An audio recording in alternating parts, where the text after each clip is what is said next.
তো বরবাদের ট্রেজার দেখেছি বিকজ অফ বরবাদের যে ডিরেক্টর মেহেদী হাসান হৃদয়, ওনার নাটকে আমি কাজ করছি। উনি আগে নাটকের ডিরেক্টর ছিলেন, তো ওনার ফার্স্ট মুভি হচ্ছে বরবাদ। তো অবশ্যই তার সিনেমাটাই আমি দেখবো। আর সাকিব খান ভাইকে আমার পার্সোনালি অনেক ভালো লাগে, আমি তার ফ্যান। তো দেখা হবে বরবাদ।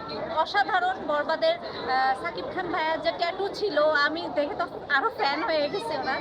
আর গানগুলো অসাধারণ। আমার দিকে ভালো লাগে না, তারপরও হচ্ছে সবাইকে অনেক শুভকামনা। আমি বলবো যে প্রত্যেকে বাংলাদেশে যে সিনেমাগুলো রিলিজ হবে ঈদে, সবাই সব সিনেমাগুলো দেখবেন, আপনারা হলে আসবেন। মানে শুধু যে একজনকে নির্ভর করেই যে একটা সিনেমাই দেখবেন এমন কিছু না। আমি বলবো যে সবার সিনেমা আপনারা দেখবেন, হলে আসবেন।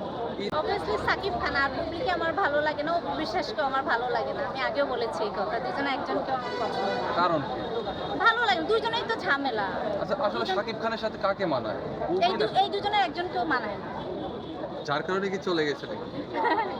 এটা তাদের ব্যক্তিগত বিষয় আর কি।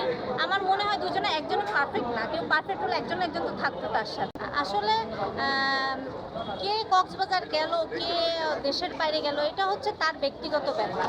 এখন কথা হচ্ছে তাদের প্রবলেম থাকতেই পারে, হয়তো বা তাদের আইফোনের জন্য তারা কক্সবাজার গিয়েছে বা দেশের বাইরে গিয়েছে। আমারও এরকম কোনো প্রবলেম নাই, মানে আমার ফ্যামিলিও ওইরকম না যে একটা আইফোনের জন্য আমার মানে কক্সবাজার বা দেশের বাইরে যেতে হবে। মন্তব্য আসলে কি বলবো, এটা তো যার যার ভালো লাগার বিষয়। আর আমাকে তো অনেকেই নক করে, মানে এখন আমি রেসপন্স করবো কিনা এটাই হচ্ছে আমার ব্যক্তিগত ব্যাপার। আসলে যার ভালো লাগবে সে সুগার ড্যাডি মেনটেন করবে, যার যার ব্যক্তিগত বিশেষ মন্তব্য হচ্ছে যে সুগার ড্যাডি মেনটেন করতেছে, হয়তো বা তার অনেক সমস্যা, পারিবারিক অনেক সমস্যা, আর্থিক সমস্যার কারণে হয়তো বা তারা সুগার ড্যাডি মেনটেন করে, আমার মনে হয়। বা অতিরিক্ত চাহিদার কারণে তারা এগুলো মেনটেন করে। এটা যার যার ভালো লাগে সে করবে। এটা নিয়ে আমার তেমন কোনো রেসপন্স নাই। আল্লাহ, আপনি এই দুইটা কেন খুলনা কেন বলতেছেন না? আমার খুলনা, দেশের বাড়ি খুলনার ছেলেরা তো অনেক ভালো। না, সবাই বলে বরিশালের ছেলেরা নাকি অনেক সুন্দর হয়। অনেক সুন্দর হয় সেটা বলতে পারবো না, ভালো হয়। বাট শুনছি বরিশালের ছেলেরা নাকি একটু কিপটা হয়, বাট এটা কতটুকু সত্যি আমি জানি মানে না। আপনাকে যদি চয়েস করতে বলা হয় তাহলে এই দুই ডিস্ট্রিক্টের মধ্যে কোনটা চয়েস? আমি একটাও করবো না। বরিশাল নোয়াখালীর ছেলে একটা। এবং ছেলের বয়সটা কেমন হতে হবে?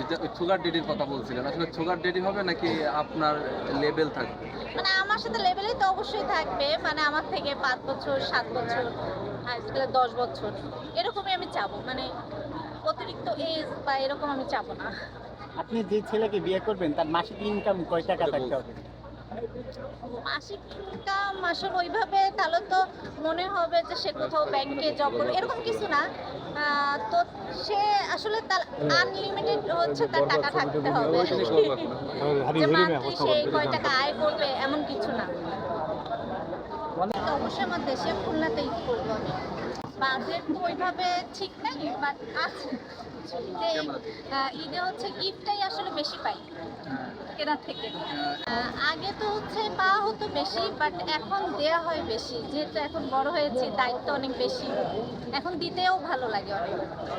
বেশ কিছু নাটক আসছে, তো এগুলো আমি এখন প্রকাশ করবো না, বের হলেই আপনারা দেখতে পারবেন। আর সব থেকে বড় কথা যেটা, ঈদে আমার দুটো মিউজিক ভিডিও আসছে, একটা হচ্ছে ইমরান ভাইয়ের গানে, আর একটা হচ্ছে মিলন ভাই ও ন্যান্সি আপুর গানে। তো ঈদ মুবারক, ওই গানগুলো হচ্ছে অসাধারণ গান হবে, আসলে আপনাদের সবাই ভালো লাগবে গান। আমার তো ওইভাবে বাজেট নাই আসলে, আমার মানে হয় না, মানে যেখানে যেটা ভালো লাগে, মানে ব্র্যান্ড যে কিছু নিতে হবে এটাও না। অনেক সময় ব্র্যান্ড ভালো লাগে, ব্র্যান্ড ছাড়াও অনেক সময় ভালো লাগে, আবার ফ্যামিলি থেকেও কিছু গিফট পাই, এগুলোও ভালো লাগে। ভাই ওইভাবে কোনো টাকা চাই নাই। আপনারা ভাইয়া যেভাবে বলছেন সবাই তো ভাববে যে আমি ম্যারিড। বিয়ে কবে করছেন? বিয়ে আসলে এখনো ঠিক করিনি, এটা আল্লাহর ইচ্ছা, মানে যখন কপালে থাকবে যখন তখন হবে।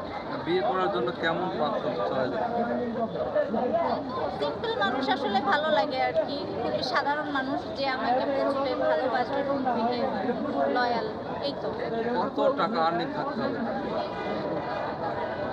কত টাকা আর্নিং, মানে যতটুকু হলে আমি হ্যাপি থাকবো, মানে খেয়ে সব কিছু করে ভালো থাকবো, ততটুকুই যথেষ্ট। কতটা আসে?